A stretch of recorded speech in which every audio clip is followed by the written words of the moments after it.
you know what, man? Something came up. I don't think I'm going to be able to make it. Guys, I'm going to have to bail tonight, okay? Sorry, man, I'm going to have to cancel, but next time, for sure, man. I can't wait for it. We'll see you there, okay? How many times have you said that, heard people saying something along the same lines as that? It's the whole idea of bailing, something that seems to become more and more popular and more prevalent in the world today. It's something that I myself do every once in a while. I know that I have friends that do it quite often as well. Why has bailing and canceling on plans become so socially acceptable and popular?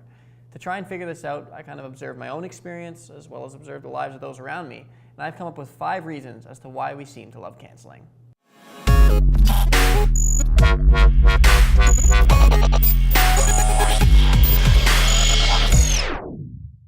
Number 1 is the power in laziness. As that popular, or at least semi-popular, I mean, I only knew it because it was on the soundtrack of a hockey video game I once played, but that song by the F-Ups reminds us, "We are the lazy generation, we are the lazy generation, we are the lazy generation now."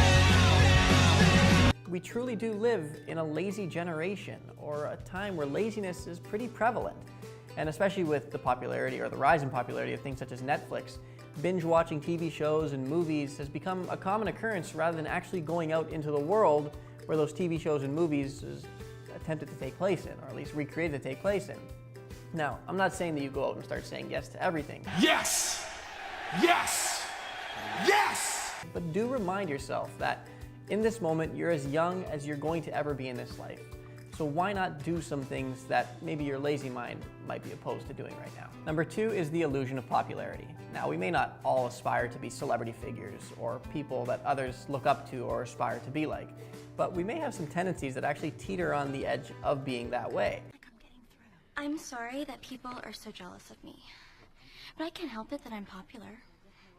And I think the biggest examples of this are the social media platforms, Twitter and Instagram. Now, think about this, and I mean, be honest with yourself when you're doing this self-reflection. How easy is it for you to like or press that heart button on Instagram versus how difficult it may be to follow somebody back? It's almost as if we have this unconscious, or conscious in some case, ratio that we're trying to go after that proves our self-worth, that makes us seem a particular level of popularity, or kind of makes us play to a certain degree hard to get. And it's almost that same thing with bailing and canceling. We almost use those as a tool to keep our stock high, or to make ourselves seem like we are more popular than we may actually be. Number 3 is the tendency to say yes just to keep face. What I'm talking about with this is when we're invited to something that we know we're never going to go to, or we have no intention of going to, and yet we still reply that we are going to be attending when we get the invite. It's almost as if we say this to kind of add it to our unconscious popularity resume. I mean, how many times have you been at a function and somebody says to you, "Oh, I've got to be in 3 places at once next week, I don't know how we're going to do it." Yeah, sure, we do have schedules sometimes that do turn out to be that way, but often we swell them up by saying yes to things that we're not going to go to make ourselves seem more popular or more busy for whatever reasons. And as for the whole keeping face thing, it may seem nice at first to say yes to an event in the sense of, you're making the person happy. But is it not a better idea to build a truer friendship based on honesty, where you tell them straight up, "Hey, thanks for the invite. Unfortunately, this time I can't make it, but maybe next time." Number 4 requires a little bit of introspection/analysis of the human experience. And it comes with actually asking yourself, do I actually enjoy the bulk of what I do, especially when it comes to social experiences? I'm sure if I asked you to describe a social experience, you'd come up with keywords like clubs, bars, drinks, food, getting drunk, all that stuff like that. And as great as these things are to do from time to time, especially if you enjoy them, that's cool.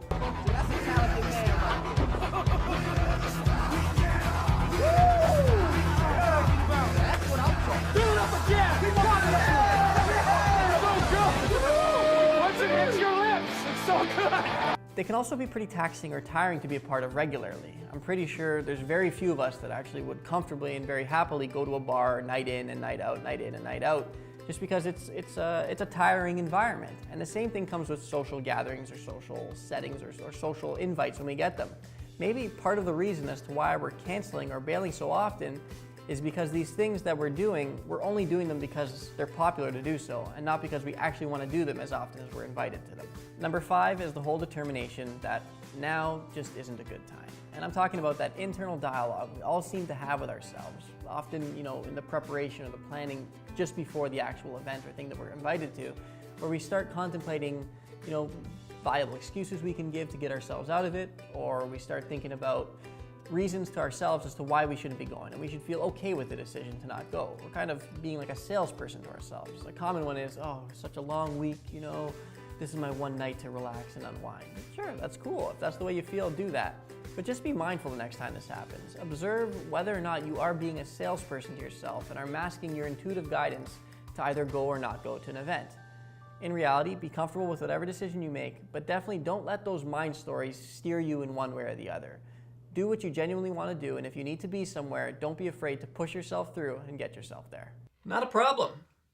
Today, on the season finale of these guys, Oh my God.